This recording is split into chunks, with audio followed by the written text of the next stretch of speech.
One sun one world one grid की मेरी कई सालों पुरानी परिकल्पना को आज इंटरनेशनल सोलर अलायंस और यूके के ग्रीन ग्रिड इनिशिएटिव के पहल से एक ठोस रूप मिला है. So why is solar so important for India? We are a tropical country, so there's a lot of sunshine, and we get more than 300 days of sunshine every year. So solar power is an obvious choice.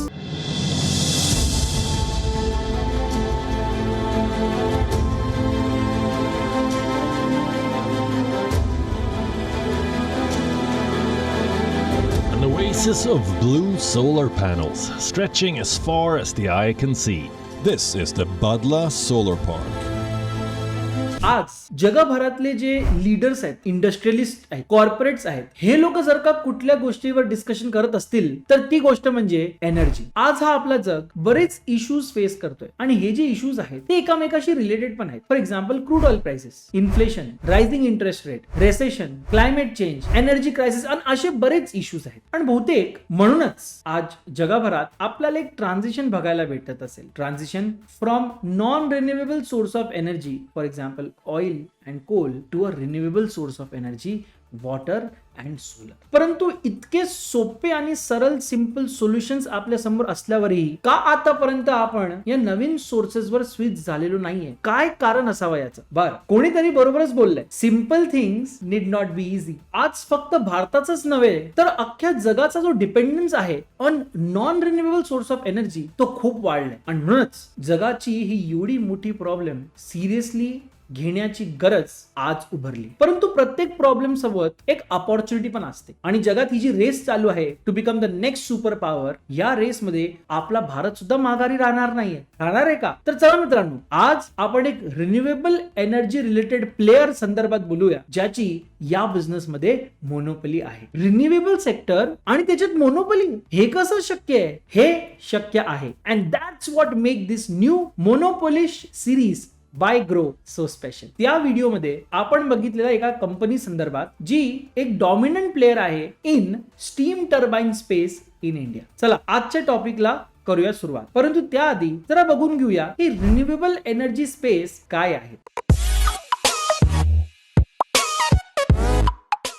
या infographic from visual कॅपिटलिस्टच्या अनुसार या जगात 5 विविध प्रकारचे renewable energy sources आहेत. Wind, solar, hydro, biomass and geothermal. जर का आज जरी तुम्ही बघितला तर आपल्याला $36 to $38 लागतात to generate energy per megawatt hour of wind और सोलर पॉवर. याचा अर्थ असा आहे की जर का आज आपल्याला स्विच व्हायचं असेल from non renewable oil and coal to renewable source of energy, तर विंड आणि सोलर हे दोन मोस्ट इकॉनॉमिकल ऑप्शन्स आपल्याकडे आहेत. जर का आज आपण इंडियाचे इन्स्टॉल्ड कॅपॅसिटी संदर्भात बघितला तर solar has about 48 gigawatt, wind power has about 40 gigawatts and small and large hydro power together has a installed capacity of more than 50 gigawatts. तसं बघितलं तर विंड आणि सोलर दोघींचे स्वतःचे काही ऍडव्हान्टेजेस आहेत तर काही डिसएडव्हान्टेजेस पण आहेत. परंतु जर का आपण विंड एनर्जी संदर्भात बघितला तर त्यासाठी आपल्याला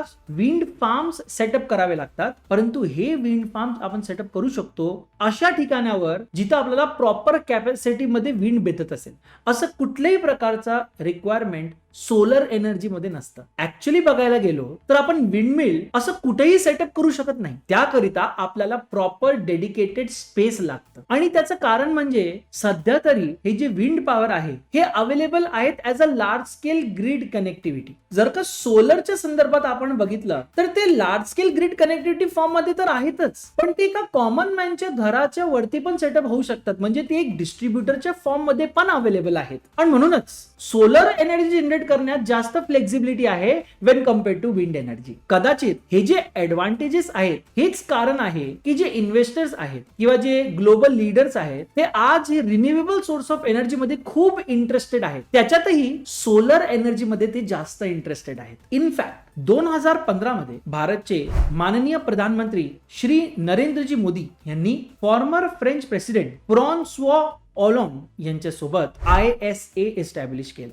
ISA stands for international solar alliance. आज जगातले प्रत्येक कंट्रीज यांच्यात मेंबर आहेत. सोलर एनर्जी सेक्टर फक्त हेल्दियर, क्लीनर आणि ग्रीनर एन्व्हायरमेंट नाही, तर एक इमेन्स ग्रोथ अपॉर्च्युनिटी सुद्धा घेऊन येतोय for companies operating in this sector. आज जगभरात एनर्जी क्रायसिस चालू आहे, इन्क्लुडिंग युरोप. आणि तेवढंच नाही तर हे जे पॉवरफुल ऑइल कार्टल्स आहेत लाईक ओपेक प्लस, हे लोक इन्फ्लेट करतायत एनर्जी प्राइसेसला, क्रूड ऑइलचे प्राइसेसला प्रत्येक दिवस, कारण त्यांच्याकडे सप्लाय डॉमिनन्स आहे. एनर्जी सिक्युरिटी आज प्रत्येक कंट्री करिता एक मेजर कन्सर्न झाला आहे. Without energy everything else will stop. जे काही काम आपण केले असतील in the field of manufacturing, research, security, health care, ते सगळं बंद होणार. प्रश्न मात्र एवढा आहे की हे जे एनर्जी सिक्युरिटीचा खूप मोठा प्रॉब्लेम आपल्या समक्ष आला आहे, सोलर या प्रॉब्लेमचा निवारण आहे का? हे नक्कीच पॉसिबल आहे. आपण ऑलरेडी बघितलंय सोलर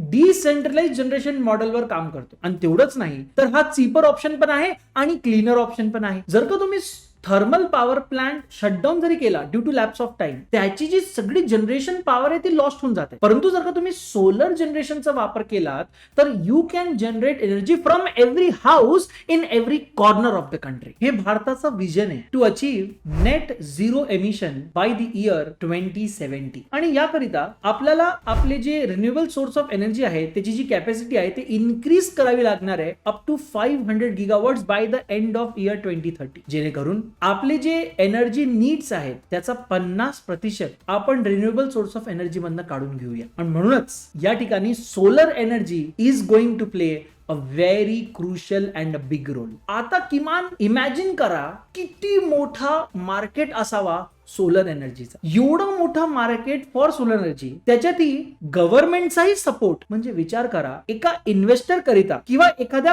प्लेअर करिता जो या मार्केटमध्ये आहे, किती मोठी अपॉर्च्युनिटी घेऊन हा नवीन रिन्युएबल सोर्स ऑफ एनर्जीचा मार्केट ओपन झालं. आज आपले जे कंपनीज आहेत त्यांनी एक डॉमिनन्स इस्टॅब्लिश केला आहे in a significant segment of high growing ecosystem of solar energy. आपलं बोलणं चालू आहे बोरोसिल रिन्युएबल्सच्या संदर्भात. आपण या कंपनी संदर्भात ऐकलाच असेल किंवा कुठेतरी तुम्ही त्याच्या संदर्भात काहीतरी रीड केला असेल, either in news or in newspaper. चला आज समजून घेऊया की नेमकी ही कंपनी करते काय. आज या कंपनीने या व्हॅल्यू चेन मध्ये, सोलर एनर्जीच्या व्हॅल्यू चेन मध्ये स्वतःकरिता एक मोनोपोली एस्टॅब्लिश केलेली आहे. Borosil renewables, the solar glass giant. मित्रांनो, सोलर सेल्स हे सर्वात महत्वाचं पार्ट असतं for generation of solar power. आता हे सोलर सेल्स काय करतात? अतिशय सिंपल आहे. जेव्हा सनचे रेज या सरफेसवर, सोलर सेल्सच्या सरफेसवर पडतात, तेव्हा हे सोलर सेल्स या रेजला,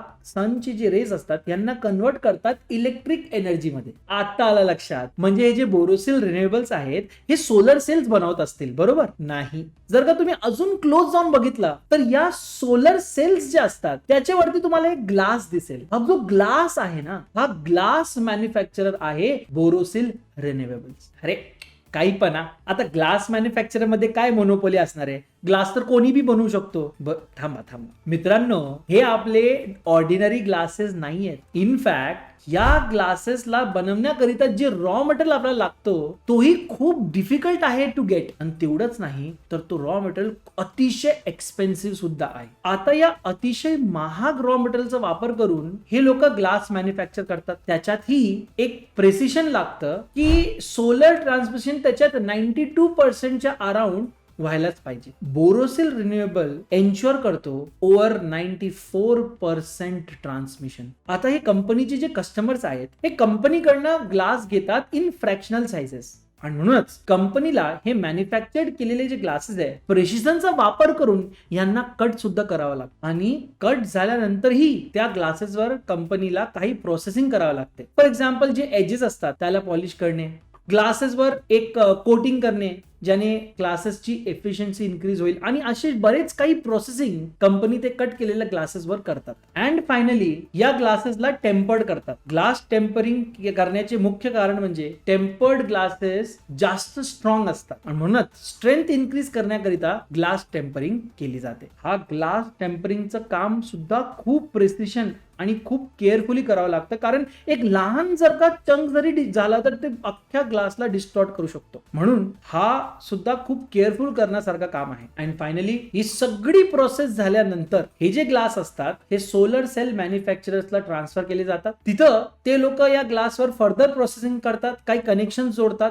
आणि फायनली एक सोलर सेल मॅन्युफॅक्चर होतो. आता तुम्हाला अंदाज आला असेल की हे जे ग्लास असतात हे किती इम्पॉर्टंट पार्ट असतात एका सोलर पॅनल मध्ये. आणि म्हणूनच हे प्रत्येकासाठी तेवढा सोपा नाहीये to enter into this space, कारण याच्यात प्रेसिशन लागतं, एक्सपर्टीज लागतं आणि जो कॉस्ट आहे मॅन्युफॅक्चरिंगचा, सोलर ग्लास मॅन्युफॅक्चरिंगचा, तोही अतिशय जास्त आहे. आणि म्हणूनच बोरोसिल रिन्युएबल हे भारतातली पहिली आणि only solar glass manufacturing company आहे. बरोबर ऐकलाय तुम्ही, इट इज द ओनली. भारतात दुसरी कुठलीही कंपनी सोलर ग्लासेस मॅन्युफॅक्चर करत नाही. या कंपनीची प्रेझेंट कॅपॅसिटी आहे 450 टन्स पर डे आणि ही कंपनी फर्दर एक्सपान्शन करण्यात इंटरेस्टेड आहे. कारण म्हणजे ऑलरेडी बोरोसिल रिन्युएबल ही आपल्या पीक कॅपॅसिटीवर काम करते, मॅन्युफॅक्चरिंग चालू आहे. परंतु जर का कंपनीला अजून ग्रो करायचा असेल तर कॅपॅसिटी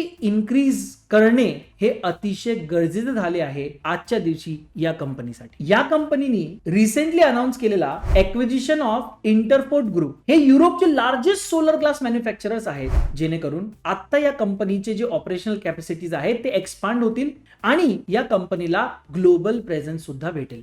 या कंपनीच्या प्लॅनच्या अनुसार हे आपल्या कॅपॅसिटी ग्रोथला 5 टाइम्स पुढे घेऊन जाणार आहेत. करंटली त्यांची कॅपॅसिटी आहे 450 टन्स पर डे. या कॅपॅसिटीला इन्क्रीज करून 2400 टन पर डे ची कॅपॅसिटी त्यांना अचीव्ह करायची आहे बाय द इयर 2025. असं केल्याने या कंपनीला इकॉनॉमीज ऑफ स्केलचा वापर करता येईल, जेणेकरून त्यांची कॉस्ट रिड्यूस होईल आणि त्यांची मार्जिन इम्प्रूव्ह होतील. जर का आपण या कंपनीचा रेव्हेन्यू मिक्स बघितला तर 26% जवळपास त्यांचा रेव्हेन्यू एक्सपोर्ट वरनं येतो. डोमेस्टिक मार्केटमध्ये ही कंपनी मोनोपोली एन्जॉय करते, परंतु ग्लोबल मार्केट जर का बघितला तर China dominates the almost the entire market. Borosil renewable global मार्केटमध्ये पण कम्पीट करण्याचा प्रयत्न करतेय using efficient management and cost cutting techniques. चला मित्रांनो, समजून घेऊया की what is happening in this industry globally आणि कशामुळे Borosil renewables is enjoying a high entry barrier. आपण ऑलरेडी बघितलंय, ग्लासेस मॅन्युफॅक्चर करण्याकरिता प्रेसिशन लागतं आणि high cost of raw material सुद्धा लागतं. परंतु सोलर एनर्जीची डिमांड खूप जास्त आहे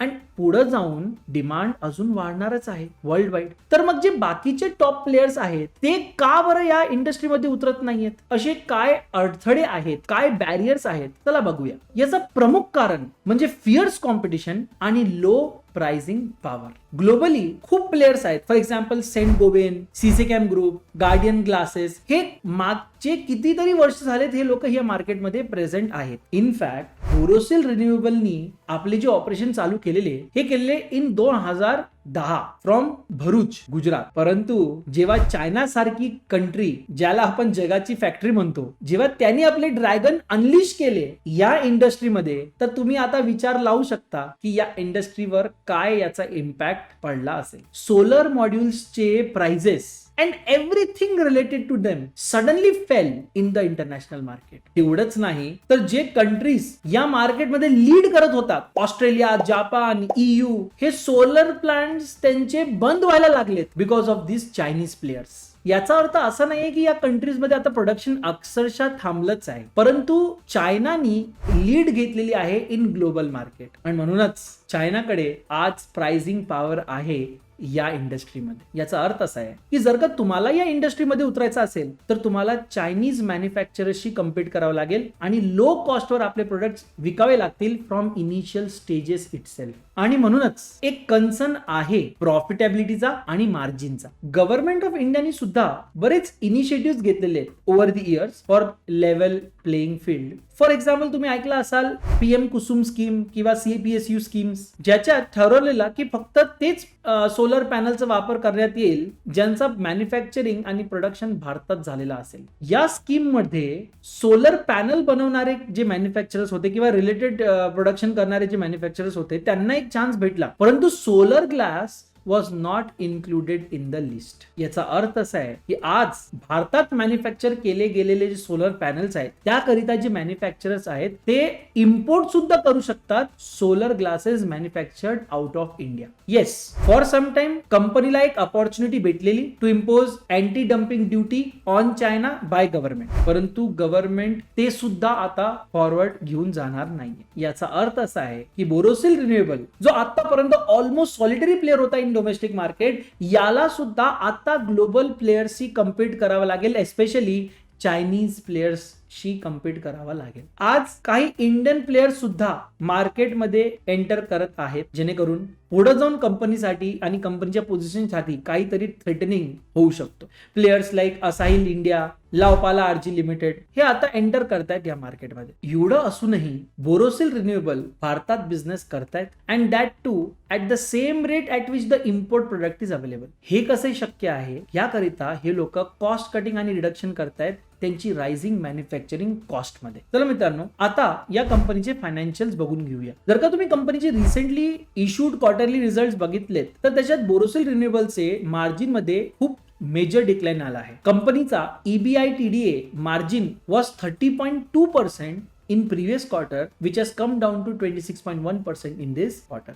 कंपनीनुसार हे जे डिक्लाइन झालाय मार्जिन मध्ये, it is because of decrease in selling price internationally, आणि याचा मुख्य कारण म्हणजे Chinese players. Along with that आपल्या गव्हर्नमेंटनी सुद्धा अँटी डम्पिंग ड्युटी आता काढली. जर का तुम्ही कंपनीचे स्टॉक प्राइसेस बघितल्यात तर गेल्या 4 वर्षात म्हणजे मई 2018 मध्ये या कंपनीचा लिस्टिंग झालेला, तर गेल्या 4 वर्षात या कंपनीचे जे स्टॉक प्राइसेस आहेत त्याच्यात वाढ आली आहे bye 141%.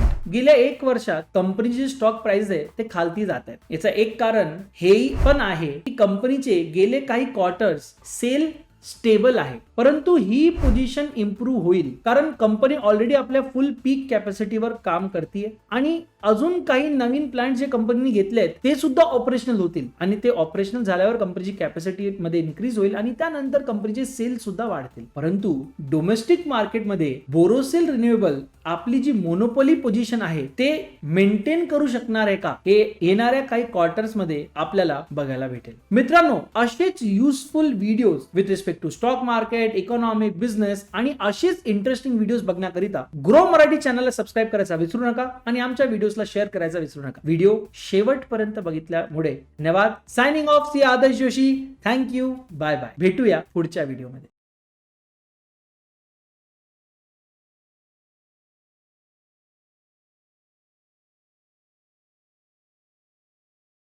Investment in securities market are subject to market risks. Read all the related documents carefully before investing. Please read the risk disclosure documents carefully before investing in equity shares, derivatives, mutual fund, and or other instruments traded on the stock exchanges.